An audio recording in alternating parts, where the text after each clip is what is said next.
இப்போல்லாமே பசங்க ஸ்கூல் விட்டு வந்ததுக்கு அப்புறமா டிஃபனுக்கும் இல்லாமல் ஸ்நாக்ஸுக்கும் இல்லாமல் நடுவில் ஏதாச்சும் ஃபில்லிங்காக இருக்க மாதிரி தான் ரெடி பண்ணி கொடுக்குறது. அதே டைம் நல்லா ஹெல்த்தியாக இருக்க மாதிரி பார்த்து தான் தரது.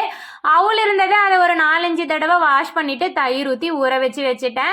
இதுக்குள்ளே தேவையான கட்டிங் வெட்டிங் எல்லாமே முடிச்சு வச்சிடலாம். எந்த வெஜிடபிள்ஸ் வேணாலும் ஆட் பண்ணி. வீக்கெண்டுன்றனாலேயே என்கிட்ட கொஞ்சமாக குடமிளகாவும் முட்டைக்கோஸ் மட்டும்தான் இருந்தது. கூடவே வெங்காயமும் சேர்த்துட்டு நல்லா சாப்பரில் பொடி பொடியாக சாப் பண்ணி எடுத்து வச்சுட்டேன்.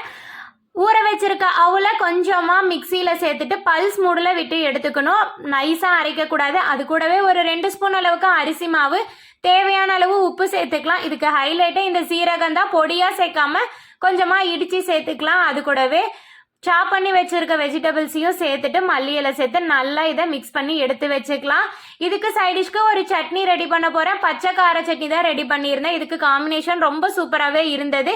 வெங்காயம், தக்காளி, வரமிளகா, உப்பு, 4 பல்லு பூண்டு இதெல்லாமே சேர்த்துட்டு நல்லா அரைச்சதுக்கு அப்புறமா கடுகு, கருவேப்பிலை சேர்த்து தாளிப்பையும் கொடுத்துட்டேன். தோசைக்கல் வச்சுட்டு நல்லா ஹீட் ஆனதுக்கு அப்புறமா இருக்கிறதையே லோ ஃப்ளேம் வச்சிடலாம். கையில் தண்ணி தொட்டுட்டு கொஞ்சம் சின்னதாக தட்டி எடுத்துட்டோம் அப்படின்னா சூப்பராக இருக்கும். இது கொஞ்சம் வேகிறதுக்கு மட்டும் டைம் இருக்கும். அதனால லோ ஃப்ளேமில் வச்சுட்டு கொஞ்சமாக எண்ணெய் சேர்த்து 2 சைடுமே கோல்டன் ப்ரௌன் ஆகிற வரைக்கும் நல்லா தட்டி எடுத்துக்கலாம். தோசைக்கல் பெருசாக இருக்கனாலேயே ஒரே பஜா எல்லாத்தையுமே தட்டி இது மாதிரி கோல்டன் ப்ரௌன் ஆனதுக்கு அப்புறமா எடுத்துட்டேன். இந்த சட்னியோட வச்சு சாப்பிடும்போது டேஸ்ட் அல்டிமேட்டாக இருந்தது. ஒரு தடவை ட்ரை பண்ணி பார்த்துட்டு கமெண்ட்டில் சொல்லுங்கள்.